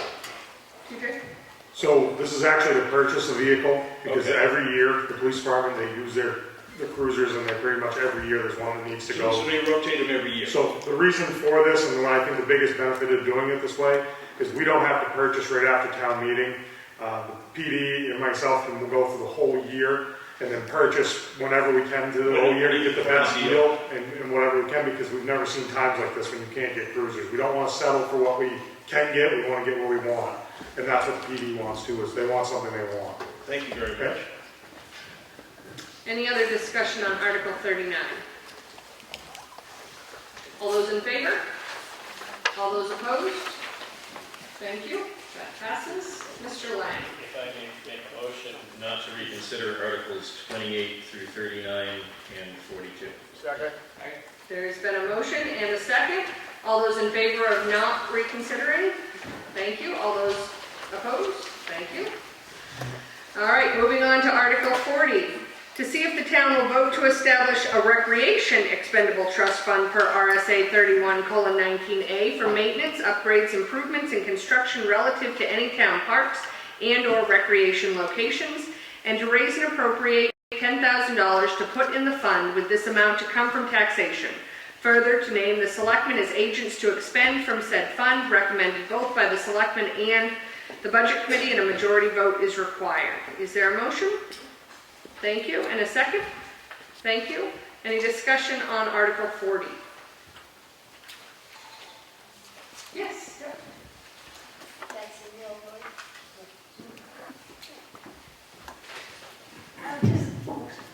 I'd just like Your name? Betsy Milroy. Thank you. I'd just like to know a little bit more about this. If our recreation department or whatever, if they need it for upgrading, or is it falling apart? What is the need for this? Sure. Who would like to address that? TJ? Justin can come up too if he wants, but basically we wanted to start it so that Justin is obviously doing an awesome job. He's got a lot of different programs, and his summer program's huge, but this will be something to start, so maybe some year we can increase this, but he'll have some money to do things that he needs to, but he can speak on some of the stuff that he wants to do. Justin? Yeah, I think TJ did a lot, but this is going to help us. As we all know, we have a lot of great facilities in this town. A lot of them also need a lot of work. We've been very lucky the last year. Friends of Constitution Park, Ossipee group was formed. They've put in a ton of volunteer hours, man hours, grant writing, fundraising. And if you haven't been over to Constitution Park since the spring, you really should check it out. There's a 9-hole disc golf course that's just awesome. A new pavilion over there. A lending library, tons more. They're fundraising. They're starting to work on a grant to replace the boardwalk down at the trails. They've done a lot of work there.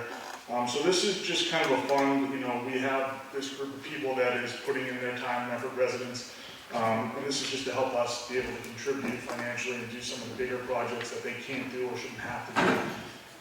Not only at Constitution Park, but I know Duncan Lake needs a lot of work, and there's some other facilities that we're just trying to get up to par. So this is a start to hopefully build up and be able to, over time, work with TJ and his crew who have done a great job so far, and just kind of keep building on what we've done the last few years. Mr. Auerbach.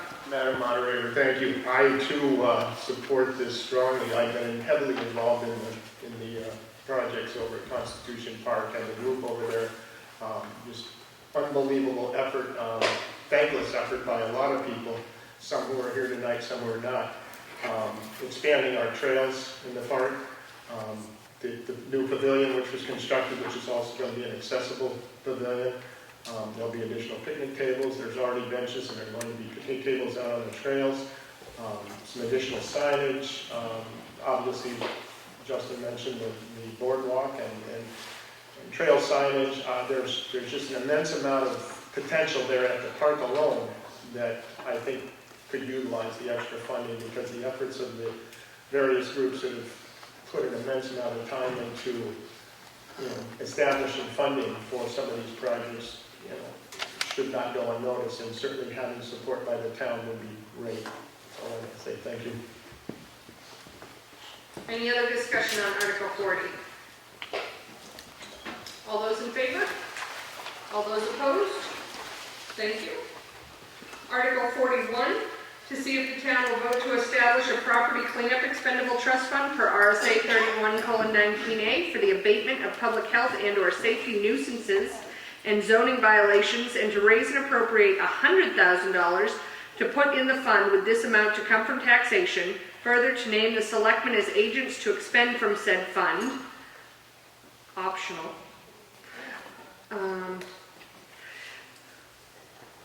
Recommended by the selectmen and the budget committee, and a majority vote is required. I don't know if that optional is supposed to be in there. It's not, that was standard language, it was Right. cut and pasted, and we chose to go with it, so it's not optional now, it's in there. Okay. So if somebody would like to make an amendment to take that optional out. I'll second it. Okay, so there's a motion, we'll put it in writing, to remove optional. It was to help standard writing of the warrant article. Is there a motion on Article 41? Thank you, and a second, thank you. Is there any discussion on Article 41? Mr. Jonathan? Thank you, Madam Moderator. So this article came about, the town of Ossipee has several properties that have been dilapidated, become junkyards, become eyesores, have been a breeding ground for a criminal element. And being taking over the zoning role, I am attacking those. We have town attorney that's drafting orders. Some of these are going to be going to court. But we need money available to be able to clean up these properties, to follow up when the court gives us an order to clean. We need to be able to do it. This money will come back to the town. This is money that's going to be appropriated, hopefully, and then come back when these properties are cleaned up and then sold. So, yes, you're going to appropriate it now, but you're going to get it back. And frankly, this has been a long time coming, and there's numerous properties that I could list off, but the ones that I'm dealing with now, I cannot disclose because it's an investigation, and it has a right to privacy. There's a Supreme Court law, Murray versus State Police, where these are kept confidential until they're closed. So. My question was going to be to the cost recovery after these efforts are conducted, as to whether or not the town takes title to those properties and then puts them back on the market so that you can backfill that expense. Yes. Before you guys speak, before I recommend you, we have it now in writing to remove optional, so we're just going to vote on that amendment to pull that word out that was there by accident. All those in favor? All those opposed? Thank you. Now we'll move on to continue discussion on Article 41, if just optional is taken out. Ms. My Lang. question, you answered my question as to what your need was for this, but now my question is, How do we know that money's gonna come back to us and not get put into your $2 million fund? So this is creating an ETF, so the money's gonna sit there until it's used, and if it's not used, it's gonna carry over from year to year and stay there, just like every other fund. That's all these other ETFs that you set up here, they accumulate and are accounted for through the trustee of trust funds. Mr. Auerbach? Yes, Madam Auditor, excuse me. As we all know, there are certain properties in town that are high visibility that could use some attention, and that's all we'll say about that. And my concern is certainly that those properties are kind of a distraction or a detraction from the potential for people moving here, bringing businesses here, and I wholeheartedly, strongly support this. Thank you. Mr. Rhodes? So are these properties, is the town working to take them back? So And then you're gonna clean them as a town property? That has to go through the court process, get a court order, and then the cleanup can begin. And then there's, whether it goes to a sheriff's sale, there's a whole gamut of, I don't know if the town attorney wants to speak to it, but. So it would go, first it has to go through the court process. Right. The court says, yes, town, you are authorized to now go onto the property and clean up the property. And then at that point, depending on what kind of property it is, what court you go to, the town can then pursue cost recovery through various different mechanisms. But there are mechanisms for cost recovery. But at that point, we don't necessarily need to own as the town. No, you don't need to own to recover. It does depend on which court you go to and I understand what that. kind of property it is. Yeah, okay, that was my clarification. Sure. Thank you. Thank you. Any other discussion on Article 41? All those in favor? All those opposed? Thank you. We've already done Article 42. Moving on to Article 43.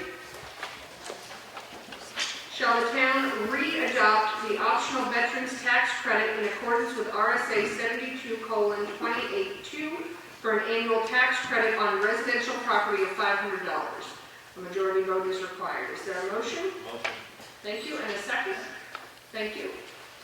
Any discussion on Article 43? Yes. And Katie, where did it go? Okay.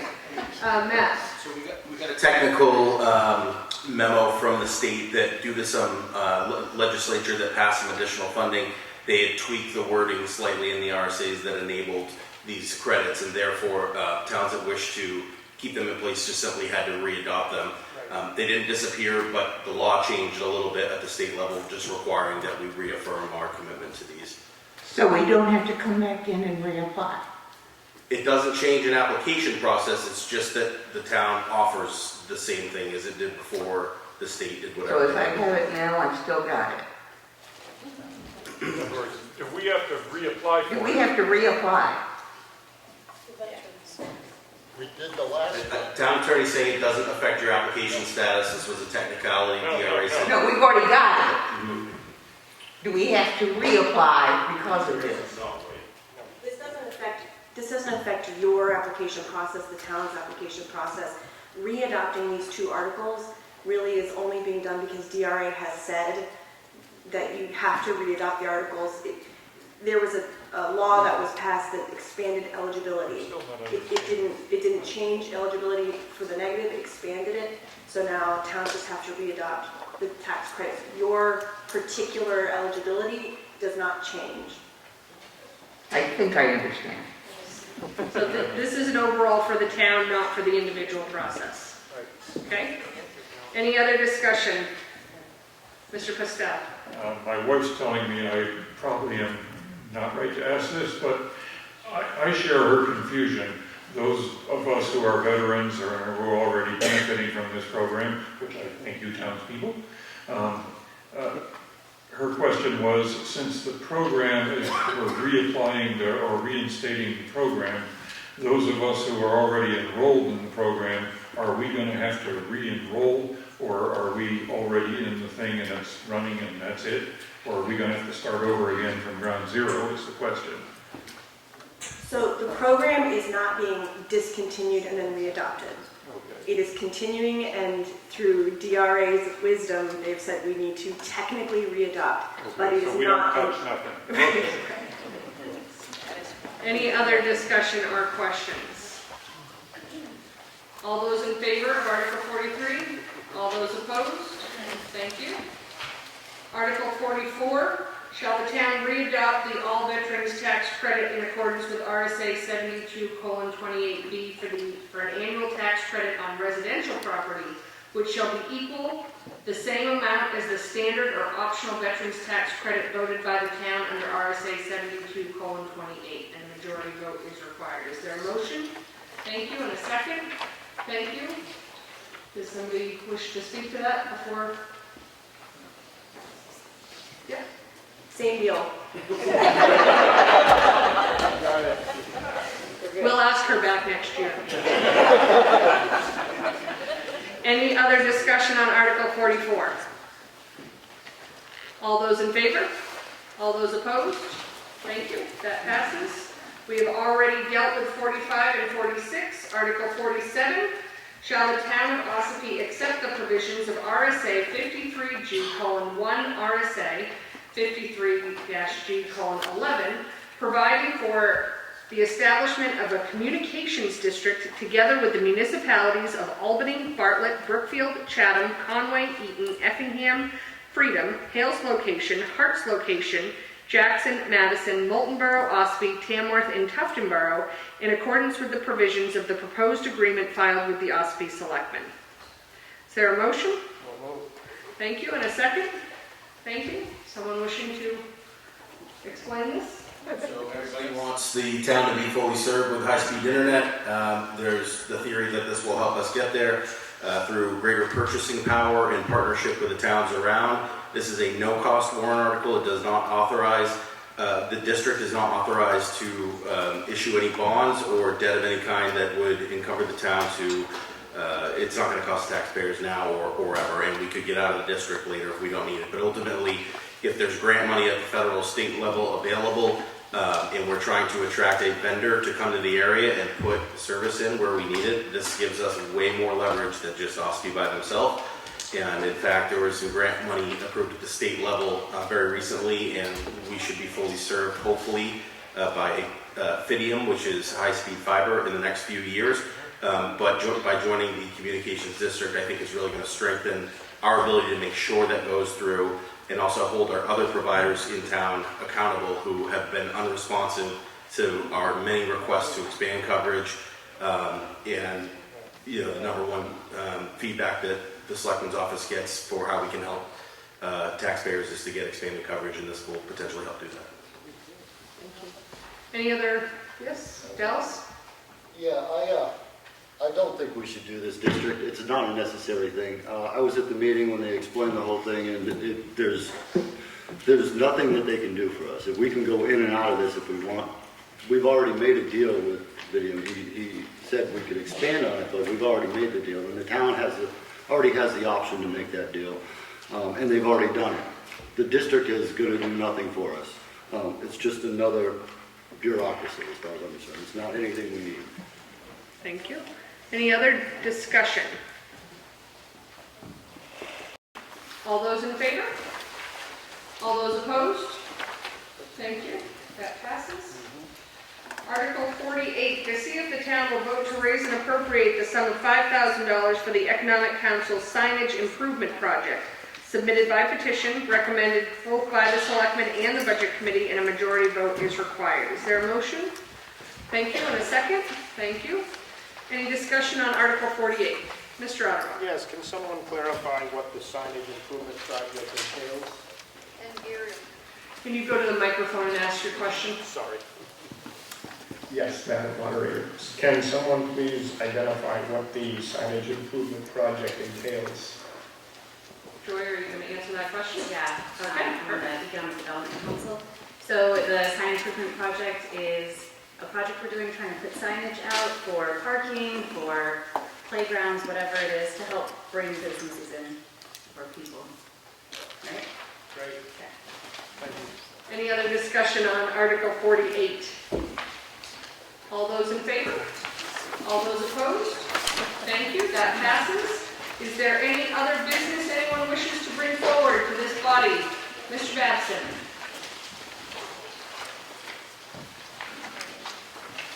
I don't know whether this is the appropriate time to ask the question, but on page 40, under revenues, with Ossipee Aggregate taking their choo-choo train out of there every day,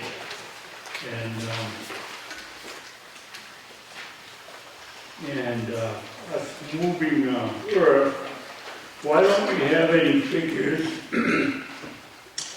under the revenues for land use change and excavation tax? We're on page 40. Who would like to address that? That's the tax collector's report. Okay.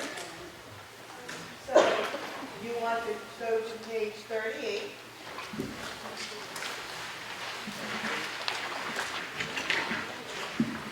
Maybe we should just in those boxes say, go to page 38.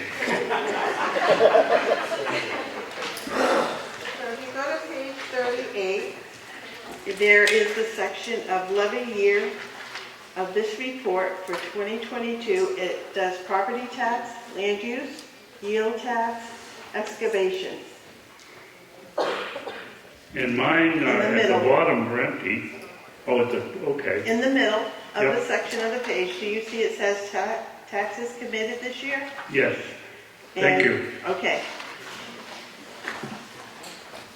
Any other business to be transacted? I will take a motion to adjourn the meeting. And a second? Thank you. All those in favor? All those opposed? The meeting is adjourned. Thank you.